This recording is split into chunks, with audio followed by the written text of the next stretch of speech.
So in this section, we are going to talk about inspiring others to work with us on a project. So inspiring others is probably easier than what you might think. I want you to start by just considering a time when your family or friends convinced you to do something good with them. Maybe it was a service project.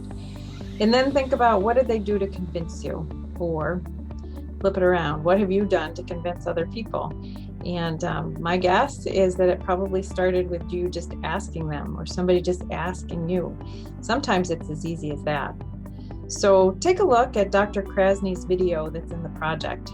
She uses an acronym to help us think about ways to encourage others to take action.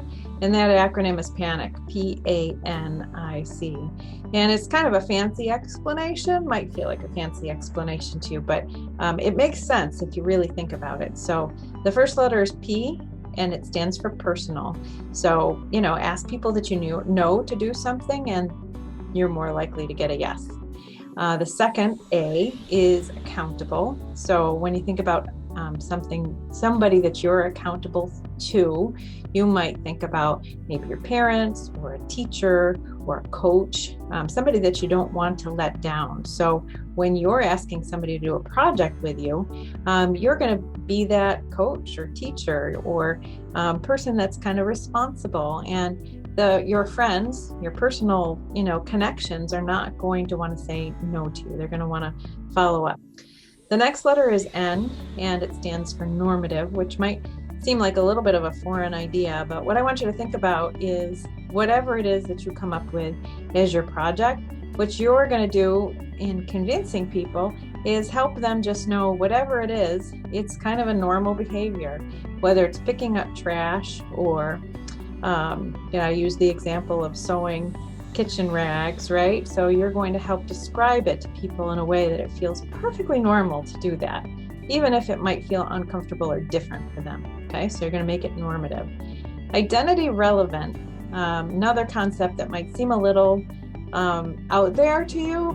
It's easier to say yes to something if you can see yourself doing whatever that is. As you're describing something to your friends or your family and trying to convince them, you're going to help them to see themselves doing whatever it is. Like, I can totally see you coming with me and picking up trash. People will like that you're doing this, right? So just use that kind of convincing language to make it identity relevant. And connected, you're going to want to help people to feel connected to the community and connected to you and connected to each other in doing something. So it's a really positive experience. So your message to other people as you're thinking about whatever it is that is important to you and you're trying to convince them to do something, remember that acronym. So don't panic, but remember to keep it personal and, help people be accountable to you, make it a normal behavior, help them feel like it's really normal and great, and they can see themselves doing it, and, connect them to each other and the good of the cause. It really isn't that hard.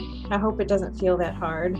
I might suggest that you consider or think about this in a way like you would be asking your friends to a party, right? If you were creating an event or a party, you would think about who you're going to invite, and you might think about how to make it exciting for them, whether it's the theme or the activity that you're doing together.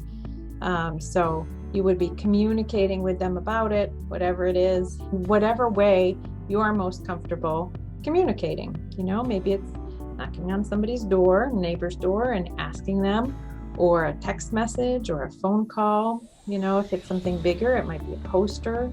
But I think the important thing is to know that it doesn't have to be a giant activity that you're creating. So what will you do? Let's look at the example that I offered in the last session about litter on the sidewalks in the village that I live in. So I could pick up that litter by myself all the time, and sometimes I do, but really I wanted to help get other people involved in both picking up the trash to help, but bring it to their attention that there was a problem. So I wanted to create an event that other people could have a part in. So in that case, I set a date and I set a time, and I invited friends to what I call a trash mob, which is kind of a takeoff on a flash mob. My idea was just to create a time and a place where everybody was just going to come out of their houses, walk around, pick up trash, and anybody driving by would just be thinking like, what the heck is going on? Like, what is that? What are they doing? And then they might have that conversation of, well, boy, there is a lot of litter on the sidewalk. I guess we could all do something about that, right? So it was a communication event as much as anything else.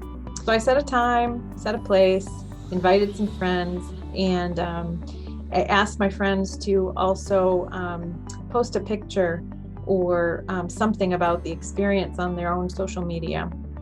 And then I wrote an article for our local newspaper. So the day of the event, we picked up, I don't know, something like 10 bags of trash around town. And we brought that attention to other people. And so people were kind of talking about it and feeling good about that. Can you think of something that you want to use some people power on, some other help of friends and family to help the community and the natural world?